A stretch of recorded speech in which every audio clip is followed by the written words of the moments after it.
All right, y'all, it's Anti-War Radio on Chaos 95.9 in Austin, Texas. And I know it's strange that this is an anarchist radio show on a little pirate radio station in Austin, Texas, and yet I'm always interviewing CIA guys.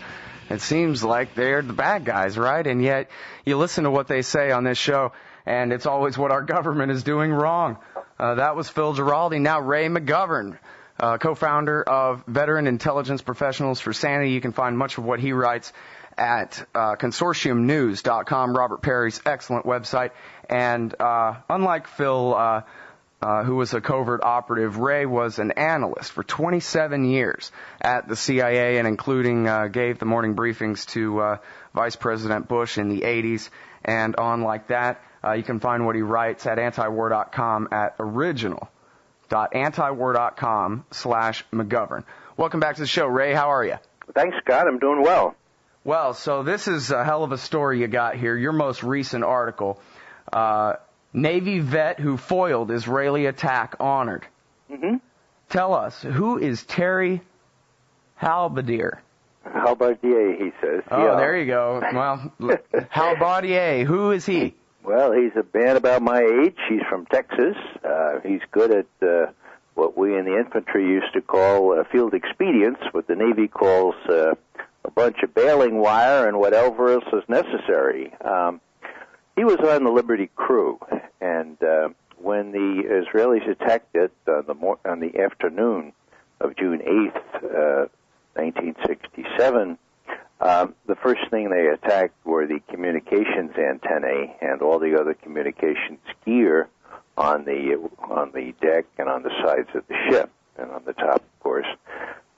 But they didn't get one. They didn't get one transmitter, which hadn't been operable for a while. It needed repair, and of course the attack was fast and furious, and it looked very much like the Israelis wanted very much to sink the ship and leave no survivors, which we know in retrospect was exactly what they intended.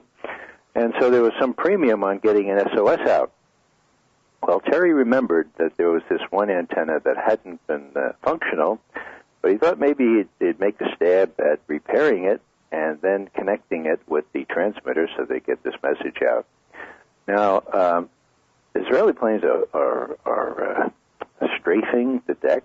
They're pouring napalm on the deck, and this courageous guy from Texas just goes out there, finds one end of the antenna, realizes that there's a cable that's been destroyed on the deck, goes back, gets some, I say, baling wire. Obviously, it was a cable, and he connects the two, the antennae that hadn't been working and the transmitter, and by God, the damn thing works. The radio man gets an SOS out, and the next thing you know, the USS Saratoga scrambles some jets and sends them off to do battle with whoever it is that's attacking the USS Liberty. Wow, what an exciting chapter of the U.S.-Israeli War of 1967. I didn't even know we had a war against Israel in 67, right? Most people don't know that, but we did have a particular incident here which will, as I say, live on in infamy, just as the surprise attack on the Navy in Pearl Harbor did. Well, and just as much infamy, because as we find out more and more information about how FDR deliberately turned a blind eye and covered up what really happened at Pearl Harbor, that's the same thing that happened here with the Lyndon Johnson administration. Well, this was particularly FDR's bad. former lackey in the House of Representatives from the old days. The head of the commander of the Sixth Fleet issued these instructions to send the jets, and they were sent. Now, bear in mind, the casualties were severe, but not as severe as they ended up being, because most of the crew, of course, was below deck, including those from NSA or seconded to NSA who were intercepting the Egyptian, Russian, and, dare I say, Israeli communications. So after Admiral Geis set his fighter bombers off the carrier, all of a sudden he gets this message from McNamara saying, "Call those jets back immediately." And Guy says, "I'm sorry, sir. One of my ships is being attacked. I'm not going He said that to the Secretary of Defense? Yeah. And guess what? LBJ is on the other line. And Yep, and he gets right on. And he said, you call those jets back right away. I don't want to embarrass my ally, Israel. And so Admiral Geis called the jets back. Now, what's the significance of that? Well, if those jets arrived on the scene, they would have arrived in time enough to prevent the torpedo boats, 3 of them, 60 tons each, from firing their torpedoes, one of which hit the NSA unit there below deck, killed 25 immediately, and disabled, of course, the entire intercept operation. So there you have 25 people that would have been not killed, and they were added to it ended up being 34 that were killed, 174 that were wounded, and that amounts to two-thirds of that crew of 294. So this was an incident that was not just a paltry little thing. It was a deliberate attack. We know from the intercepts between, pilot to control tower. But that's an American flag. That's an American flag. Bomb it. Strafe it. Carry out your orders. These things were heard by my colleagues. I was on sort of active duty, you might say, at the CIA at the time. And I know that my colleagues heard these things. They saw the transcripts. And guess what happened? Guess what happened to the tapes of all this, Scott? I'll give you one guess. Winston Smith put them down the memory hole in order to avoid his own torture. Well, NSA destroyed them. And, this is... we made the comment at the time, or several years ago at least, that, if you let the evidence be destroyed in a clearly criminal act involving murder, well, you set that up for happening again. And do you think it might happen again? I guess it has happened again with respect to the interrogation tapes, hasn't it?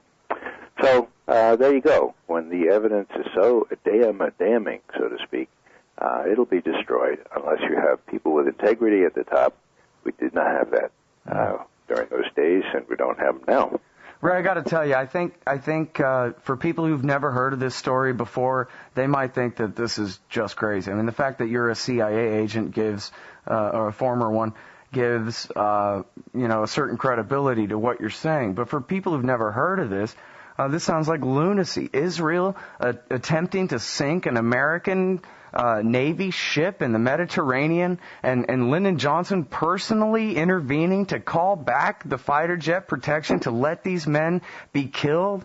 And by the way, try to weave into your answer why it is that your friend with the name that's hard to pronounce there is back in the news. Why his story is relevant in 2009, other than we're creeping up on the anniversary of the attack here. Yeah. Well, let's start with that first.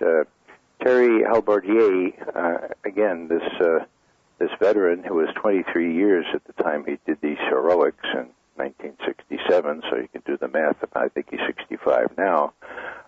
He finally was recognized for his heroism, and it took a gutsy congressman from the Central Valley of California.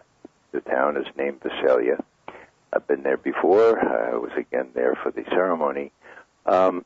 It took a gutsy congressman, his name is Nunes, to say, look, this is a constituent of mine. This is 42 years late, but this guy certainly deserves to get at least a Silver Cross. And so he took the recommendation of Jim Ennis, who was one of the officers in charge of Terry, and one of the people who suggested he might try his heroics, and went through the Secretary of the Navy, and gosh, this time the citation even names the attacker, namely Israel.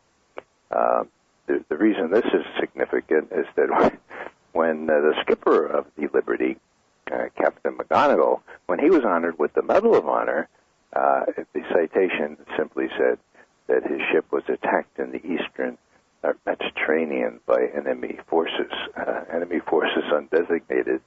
That's kind of interesting mental gymnastics there, Scott, because everybody says Israel is our ally. Yeah, now, which is why it's okay to look the other way during a time like this. But then, when they don't want to name Israel, and they have to call them something, well, what do you call a foreign government's military attacking yours, but an enemy? Yes, it's an enemy, yeah. So sometimes, friend, I'd say that's sort of like a summer soldier, wouldn't you say? My goodness. And, I've seen on TV, and I forget the man's name. He may be one of the people you reference in your most recent article here at antiwar.com. Of course, originally ran at Consortium News. But I've seen on TV a guy, a Navy somebody or other, saying, hey, the president told me to lie, okay? Yeah. And my job was to do what the president said. I mean, there's no value judgment about telling a lie or not when you work for the government. You say what the president wants you to say, period. Now, Johnson's dead, and it's the 21st century, and so here's the truth. Yeah, that's really sad. I was an Army officer for a couple of years back in the 60s, and I know the ethos. You obey orders. But we also instructed our men that illegal orders, deceitful orders, false orders not only need not be obeyed, but should be disobeyed. And so for Captain Ward Boston, who is the name of the Navy lawyer who was ordered to fix the investigation, guess how long the investigation took? It took them 1 week. Usually, an investigation like this goes 3 to 6 months at least. But the results were known before the investigation was ever going to be started. The results had to be that Israel made just this terrible mistake. Okay, and so Ward Boston, to his great regret, was ordered to cooperate with an admiral named Kidd, who was in charge of this thing. And as these things work, Scott, people do have consciences. And as Captain Ward Boston approached the end of his days just a couple of years ago, he signed a formal declaration. The date was January 8, 2004. And he railed against those who still claim that this attack was a case of, quote, mistaken identity. This is what he said. The evidence was clear. Both Admiral Kidd, in charge of the investigation, and I believed with certainty that the attack was a deliberate effort to sink an American ship and murder its entire crew. Not only did the Israelis attack the ship with napalm, gunfire, and missiles, Israeli torpedo boats machine gunned 3 lifeboats that had been launched in an attempt by the crew to save the most serious wounded. That's a war crime, end quote. So here's Boston coming clean, saying, yeah, I cooperated, I followed orders because I was, quote, a good Navy officer, but in 2004, do the math, how many years between 2004 and 67, I guess, 37 years, okay? He comes clean and he says, yeah, I played a role in this cover-up, I'm sorry for it, and recently Captain Boston died. So, the evidence is out there. Well, let me ask you, what was it like in 67, 68, 73? Was this a crazy conspiracy theory, or was this something that pretty much everybody knew but they didn't talk about in the New York Times? Or what was the story behind this? In the general public reaction to it, that kind of thing? Well, what happened, Scott, was Captain McGonigal was able to sort of limp the ship back to Malta. He was severely wounded, and actually he was evacuated from the ship before they got to Malta. But when they got to Malta, big Navy brass was there, and they took each one of these wounded, and I'm telling you, 174 wounded sailors, and the rest of the 294, except for the dead, of course, 34 dead, they took them aside and said, look, you are not to breathe a word about this attack to anyone, not even to your wife. You're not to talk to each other about it, and if you do violate any of these instructions, you're going to have a big, big stiff penalty, and you're going to spend a lot of time in jail. So take this seriously. Now, just picture yourself as one of these wounded guys who's told that, just trying to get repaired and well, and then he's subject to this edict that he couldn't discuss it, not even with his own with his own crewmates, okay? This is what they instructed the guys as they were laying burned in their hospital beds. That's exactly right. And, of course, there were a third of them escaped serious injury. Now, one of the things I learned out in Visalia talking to some of these veterans is that a couple of them had the gruesome task of going down into the NSA spaces there and trying to match arms with legs, shoulders, knees of men that they had worked alongside for several years. The body parts, some of them were still around there, and it was there. They were ordered to go ahead and do this. Okay, so put yourself in the position, as I was talking to one of these folks, okay? They do this gruesome task, and then they're told, don't say a word about this to anybody, not even to your crew members, and when they get well enough, they go away, and they can't even talk about this with anybody. Well, okay? So the attack wasn't even in the papers at all until when? Yeah, well, the attack was, but, the Israelis said, oops, terrible mistake. And so it didn't make the first page of the Times. It was in an inside page, but, the story was cooked right from the beginning. Terrible accident in the eastern Mediterranean.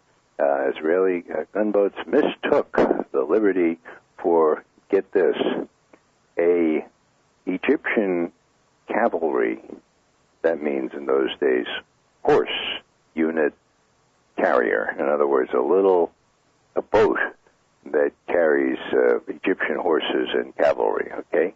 Well, easy mistake to make, right? Give me a break, Well, no one believes that the Israeli Air Force and Navy were so feckless as to not recognize what this was, and of course the evidence is very clear in the intercepts, and the evidence is clear in the fact that there was surveillance of the Liberty by Israeli surveillance aircraft all morning on the morning of June 8th, 1967. Well, and again, most importantly, they have, there has been numerous credible reports, not just, two off the record good enough for the New York Times, but all over the place about, and as you said, your former CIA colleagues shared this with you at the time, I guess, that they had on tape the Israeli pilot saying, no, there's an American flag. This must be the wrong boat or something. You don't want me to fire on them, do you? And they said, ignore that. Go ahead. And he said, are you sure? And even double-checked. Are you sure you want me to attack this American boat? Never mind. Hit it, was the exact response here. We have some of the way these things happen. People in Vietnam, people in Omaha, people elsewhere in the Mediterranean, intercept people, NSA or Air Force people, are listening in on all this. Okay? So, you can't suppress this kind of thing. When the research was done and these people who were known to have been in possession of this information were asked, one of them said, for example, this is what I remember, Israeli pilot to ground control, quote, this is an American ship. You still want us to attack? Ground control, yes, follow orders. So there are numerous examples of all that, and then of course the tapes. Whoops! Somebody destroyed the tapes. Mm-hmm. Well, let me ask you this: Sure. They must have had some real good reason to want to attack an American boat, because just think, if the truth got out to the American people at large that Israel had committed an act of war such as this, then that could cost American support for Israel over the long term. I mean, this is a major gamble they were playing. Why in the world would Israel do such a thing, Ray? Well, Scott, it depends on how you look at it. Now, I've been close enough to this issue to kind of conclude, and, don't be shocked by this, that it really wasn't much of a gamble. The Israelis were riding high, okay? They had destroyed the Egyptian, Syrian Air Force. They were going up on the Golden Heights the next morning, and so they weren't really all that concerned about, the Americans messing around. What they were concerned about was the diplomatic niceties of this whole thing, okay? They saw this ship. They knew exactly what it was doing. It was in international waters, but it was close enough to intercept Israeli communications as well. Now, why they did it? There are two reasons that I give equal possibility to. let me first say that this is really important for your listeners. There is no doubt that it was deliberate. There is no doubt that the Israelis wanted to sink the ship and make sure that there were no survivors. That came out, among other things, from a independent investigation led by previous chairman of the Joint Chiefs of Staff, Thomas Moore, United States Navy. Okay? That is clear. It was deliberate, and it was meant to do the complete job, sink the ship, and leave no survivors. Now, what is not clear is exactly why. And there are all kinds of speculations, but there are two that merit most attention, in my view. The first one is that the Israelis had been so duplicitous with the United States. Well, first they came to Washington in May of '67, and they said, the Egyptians, there's such a problem, and we're afraid the Egyptians are going to attack us. And, of course, we won't do anything without checking with you, of course. But, of course, then what they did, as soon as the Egyptians made the bad mistake of putting some divisions in the Sinai, the Israelis took advantage of that and hit them real hard on June the 5th, 1967. So what was happening here is that the U.S. had been obviously bamboozled, snookered. Every advance by our ambassador in Tel Aviv was met with a disingenuous deceit, frankly. And he was still banging on them, saying, look, Moshe Dayan, you've done a great job here. Now, don't do any more. Don't go up on the Golan. Don't take on Syria now. Okay, it's no problem. You destroyed their Air Force, but don't take the Golan Heights. We prohibit that. And Moshe Dayan said, yes, sir. Now, their plan was to take the Golan Heights starting on the 9th of June. This was the 8th of June. They couldn't communicate with their forces up there in Golan Heights without the Liberty intercepting the messages. And so, what do? Well, if you're pretty sure that the U.S. is going to have to let you off on this, you destroy the ship, you sink all the tapes as well, and you destroy all the survivors, so that you can go up on the Golan and not give the U.S. the opportunity to bang on you again and say, look, don't do it. In other words, in the Israeli frame of mind, it was better to ask for forgiveness rather than for permission. And that's precisely what they did. They went up on the Golan the next day. They didn't want us to know about it. They didn't want us to interfere with their plans. And that's one explanation. Now there's another. And this is sort of gory. But this is the explanation. James Bamford, who's one of the best in all this, the best chronicler of NSA activities, he offers this view in that excellent book he wrote. It's called Body of Secrets. He has evidence there that, including reporting from an Israeli journalist who was an eyewitness, like he was there. There is Al Arish, which is a little seaside city right in the Sinai, right on the Mediterranean. So this Israeli journalist was there, and also an Israeli military historian was there. And they talked about these Egyptian prisoners that the Israelis had rounded up in the Sinai. Now, as the Israelis rolled into the Sinai, they had three axes, right? They came in with tanks, three different roads, and they picked up, and they killed a lot of Egyptians, of course, but they picked up about 1,000 prisoners. And prisoners are a real pain, in Sinai. You have to feed them, you have to give them water, and it's a real pain. And so what happened here, according to Bamford and these eyewitnesses, is that Egyptian prisoners of war, there are about 300 or 400 of them in the coastal town of El Arish there in the Sinai, they were lined up, they dug their own graves, they were shot, and that's the way they took care of the Egyptian prisoners. Now, the Liberty is patrolling directly opposite El Arish, okay, in international waters, but with an easy range to pick up the intelligence on what's going on there, okay? Line of sight. I mean, you could see the Liberty big as it can be right off the shore. Now, the Israelis were well aware of that, and that wouldn't be terribly good PR to get back to the U.S. Yeah, it's better to commit 2 war crimes than 1.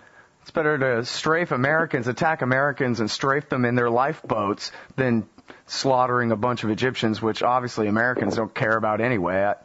Yeah, well, if you achieve both, then you suppress all the evidence. And Sharon, of course, was one of the folks there in the Sinai that was behind all this. He had Egyptian prisoners of his own. So yeah, I give equal merit, equal weight to these. I think equally true. There are other theories about the Israelis trying to get the U.S. to attack Egypt on the premise that this was an Egyptian attack on their ship. Mm-hmm. I think that's too much of a stretch. So these are the two that I go with. But again, I would just sort of caution your listeners. This is in the area of speculation with respect to why they did it, that they did it, and that they did it deliberately, and that they wanted to kill all the crew and sink the ship. That is beyond reasonable doubt. Terry Halbardier, the awardee with the Silver Star there last Wednesday, he summed it up this way. He said, this is a quote, there's lots of theories out there, but let's just say the Israelis didn't want us listening in to what they wanted to do, end quote. Mm-hmm. So, all right, now, we're going to end up going over time here anyway, but if you can keep it real short, I'd like to give you a chance to comment about why this is so important right now in terms of the American-Israeli relationship and Admiral Mullen's reference to the USS Liberty last year when he went to Israel and so forth. Yeah. Well, long story short, no U.S. politician has dared to breathe the word USS Liberty since 1967 until July of 2008. Not even Ron Paul? Well, yeah, Ron Paul, I suppose, is the exception to that. Always is. I'm sorry, go ahead. But you got Mike Mullen, who was chairman of the Joint Chiefs of Staff, and, he's a pretty gutsy guy. And so he was sent to Israel to tell them that, they didn't want, that is, the U.S. administration, and particularly the U.S. military, they didn't want Israel mousetrapping the U.S. into a major fight with Iran. Okay, in those days, we know from reporting from Cy Hirsch and others that there were all kinds of bizarre plans, like building 5 Iranian painted with Iranian-colored PT boats, and then taking pot shots at our own ships. So, provocation, okay? So what Mullen was hell-bent and determined to prevent was the Israelis doing this last summer when it looked very much like Vice President Cheney and what's his name, the guy in the NSC. His name I'll remember now. Elliot Abrams. Elliot Abrams, yeah. They were encouraging the Israelis to do precisely that. So Mullen goes there and he says, look, if you're thinking about perpetrating a little provocation, like say in the Persian Gulf, don't even think of it. Because you know what? We know what happened to the USS Liberty on June 8th, 1967, and it ain't going to happen again. Do you hear me? Now, why is that gutsy? Well, it's gutsy because it's the first time any U.S. official braced the Israelis. They know that Mullen knows, not only that Mullen knows, but he's not going to happen again, okay? And that was a gutsy thing for him to do, and it was one of the reasons, I'm sure, that the Israelis did not succumb to the blandishments of the likes of Cheney, because, if the chairman of the Joint Chiefs says, look, don't do it, this time that gives a little weight to the warning. Mm-hmm. You can always depend on the Senate and House of Representatives. I've repeated the old saw as to why the Israelis refused to become a 51st state. Do you know that one? Because then they'd have less representation in Congress? They'd only have 2 senators. Yeah. So anyhow, the Senate, the House of Representatives is one thing. But the U.S. military, and to their credit, Mullen stepped up to the plate there. And before him, Admiral Fallon. Now, I hate to give this credit to all these naval officers, but they did the job. They prevented it from happening in cooperation with some gutsy people at CIA, mind you, the ones that came up with that gutsy estimate that says, don't believe what Cheney and Bush are saying.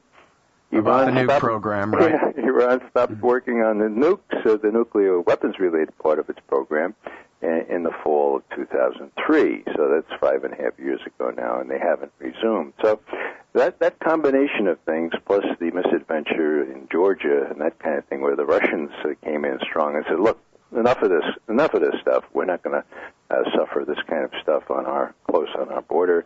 All that kind of congealed in the summer of last year and prevented something really bad from happening. Well, what am I worried about now? Well, Netanyahu, he's worse than Olmert. He's been saying that Iran has to be zapped. He's been saying that for decades, okay? And would he do it? Well, look at the people that he's in with, Lieberman and those kinds of folks. So, well, and when we ask the question, why should all the American soldiers in Iraq have to start the Iraq War all over again against the Iran-loyal Shiite parties there? For a country that's willing to at least attempt to sink an American ship with napalm and so forth, it adds a little bit of context to the equation other than, God wants us to protect Israel and they're the only democracy in the Middle East, our heroic ally, and all the slogans that we generally hear. This kind of thing that you're talking about adds a little bit of I don't know. We wouldn't go to war for Lebanon, and yet they never attacked our Navy ship with napalm. You know what I mean? I don't know. Yeah, it gives a little clarity to the whole thing, and it reminds us that the real statesmen that should be regarded in these connections are former presidents who were generals. General Washington, who warned in his farewell address against passionate attachments to one country, thinking that country has the identical objectives as the United States of America. He also warned against entangling alliances. And, of course, General Eisenhower, also president, warned against the military-industrial complex, which now we can call the military-industrial congressional media complex. And that's very close to fascism, my friends. All right, everybody, that's Ray McGovern, 27-year veteran of the CIA, and co-founder of Veteran Intelligence Professionals for Sanity. You can find what he writes at consortiumnews.com and at original.antiwar.com/McGovern. Thanks very much for your time on the show today, Ray. Thank you, Scott.